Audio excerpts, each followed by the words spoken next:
joining us as U.S. Treasury Secretary, Mr. Scott Bessent. Treasury Secretary, thank you very much. Can you fix this? Can you and E.J. Antoni, can you get E.J. in there to fix the Bureau of Labor Statistics before any more damage is done? Well, Larry, good to be with you. And it's a real problem. As you said, if the Fed says they're data dependent and the data has been atrocious, then it seems like there's probably some makeup cuts in order here. There's your new narrative, by the way. There's probably some makeup cuts in order here, or... Yeah, dude. Makeup cuts. Because here's the thing, people. The Biden numbers are so bad, they don't even exist. So we're going to need some makeup cuts. On top of that, Trump comes out and says, hey,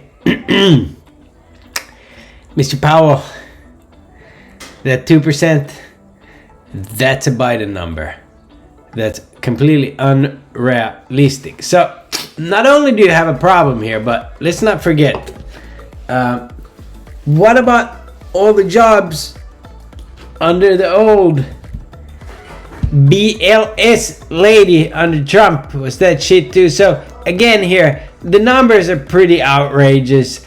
I don't know how anyone with a straight face can say that in 2025 in a, the number one country. How is this possible? Well, yeah, I've told you this week about, for instance, how they count this shit, and it is beyond ass backwards. If you've been a member of the Moon Trend, we've covered many times that since 2023 and 2022, how they calculate this number has changed. Remember, they used to calculate pre-2020 data, then they started calculating from 2020, then they moved it to 2023. That is how you scam the people. Prices keep going up, and you can say, hey, there's no inflation. Same thing that you just witnessed here with jobs. That's 2 million jobs. 2 million people are just, So, that is your new narrative. We want cuts. That means if next, is it Wednesday? If next week the market gets a 0.25 cut, the sell is on Wednesday.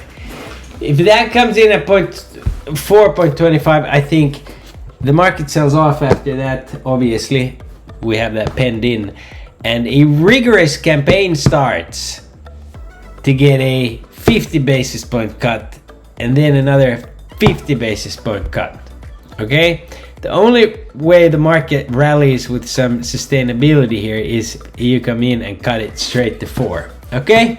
So that's the game. Now, what are we doing here afterwards? Well, we're negotiating again. But obviously, we longed here for tomorrow. We're still in that stuff, right? So, you got the 21 over the 200 and holding. That's all great. Fantastic. Dandy. Now, let's cover the bad shit first. If we sell tomorrow, PPI at open, you have two spots. Point of control still needs to be revisited. And then we could try, maybe yesterday's low gives a third bounce, less likely, but we will see. After that, I'd literally try down here, okay? We'll all do that live.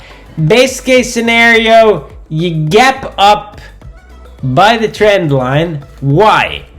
Because the trend line can sell the market for no reason, okay, without market panic, because everybody knows, hey, it's the trend line, it'll fucking sell it, okay?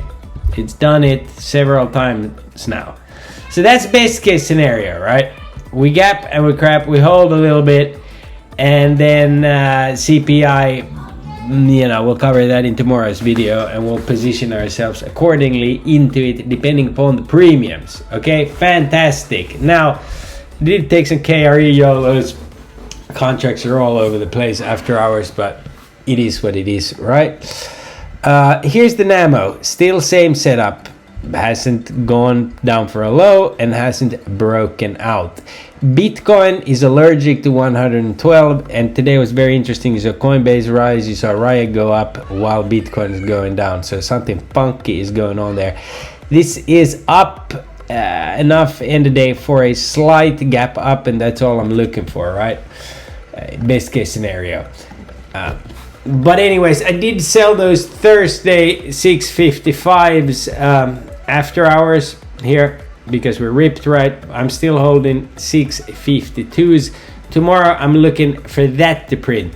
If that prints tomorrow and we hold a decent level, we might go for this on CPI.